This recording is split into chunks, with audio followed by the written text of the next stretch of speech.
Pierre Pilarski, ça y est, Bold Eagle entre dans l'histoire après un deuxième prix d'Amérique. Cette fois-ci, c'est une première triple couronne.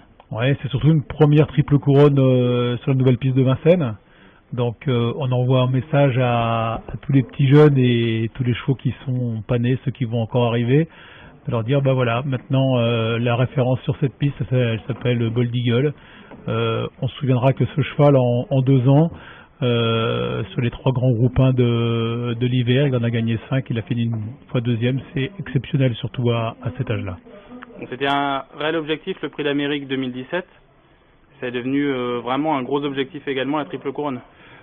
Oui, c'est devenu un objectif parce que l'an dernier, on est arrivé sur les courses un peu step by step, c'est-à-dire que on s'était dit on va courir l'Amérique, point. Franck nous a dit vous êtes fou, le prix de France, on va se balader. En creux, nous on savait très bien que si on gagnait l'Amérique et le France, il faudrait aller sur le prix de Paris. On y est allé à reculons. Cherche pas d'excuses, on a été battu par un champion qui a fait ce jour-là une course énormissime. Donc cette année, on a vraiment changé notre fusil d'épaule. On avait beaucoup plus de visibilité. Et dès le mois de mai 2016, on avait prévu ce programme, c'est-à-dire un programme qui ne passait ni par le Ténor de Beaune ni par le Belgique, pour donner beaucoup de fraîcheur au cheval, parce qu'on savait que sur un prix de Paris, c'est la fraîcheur qui ferait la différence. Bon, est-ce que vous avez été inquiet durant le parcours? Le cheval s'est retrouvé finalement assez loin.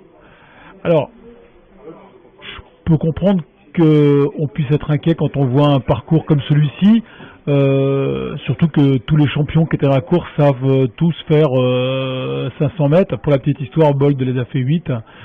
Franck m'a toujours dit, et sans forfanterie aucune, que même dernier à l'entrée de la ligne droite, s'il avait la place, il gagnerait, et il l'a encore prouvé parce que il a gagné quand même très facilement. Bold Eagle marque l'histoire des courses au trot dans la nouvelle ère. Qu'est-ce qui vous marque vous principalement chez Bold Eagle?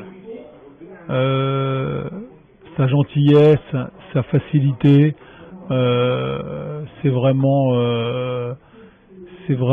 Monsieur Tout le Monde, mais c'est Superman en vérité. Voilà. Au quotidien, on a l'impression que c'est un cheval lambda, et quand il se met en mode course, c'est vraiment un crack. On va se tourner un petit peu vers l'avenir, et maintenant c'est direction la Suède, l'Elite Lopp, parce que le dernier grand défi de Bold Eagle. Ah non, le dernier grand défi, non, je pense pas. Ce que moi j'aimerais, c'est qu'il gagne un 3e prix d'Amérique pour faire mieux que 2 chevaux qui ont marqué les courses et qui ont marqué ma mémoire. C'est son père Riddy Cash, et puis le crack, pour moi le plus grand crack de tous les temps, qui s'appelle Varenne.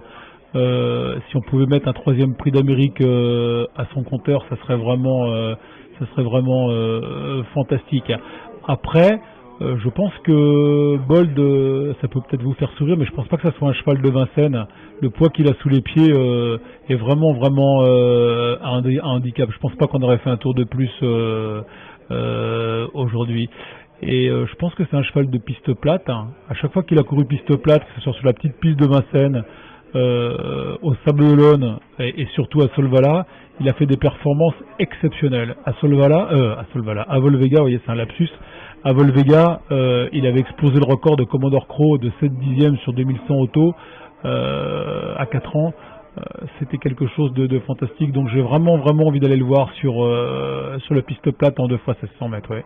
Avec l'objectif de défier et de battre Nuncio qui a gagné la dernière édition. Oui. J'aurais vraiment aimé que Nuncio vienne à Vincennes.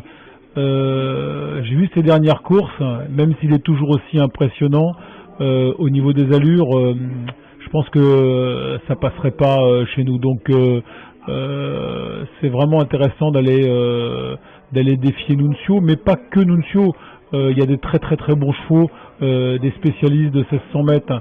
Et je pense que, je veux pas qu'on fasse un programme pour Bold Eagle, mais je pense que cette 4000 mètres n'a pas beaucoup de sens, et on se prive de beaucoup de partants. Je pense que si on arrivait à inventer un 1609 mètres petite piste à Vincennes, pour faire une triple couronne à la place de la 4000 mètres. Je pense que ça aurait du sens pour les générations à venir. Donc voilà, 1600 piste plate, ça va vraiment être son sport.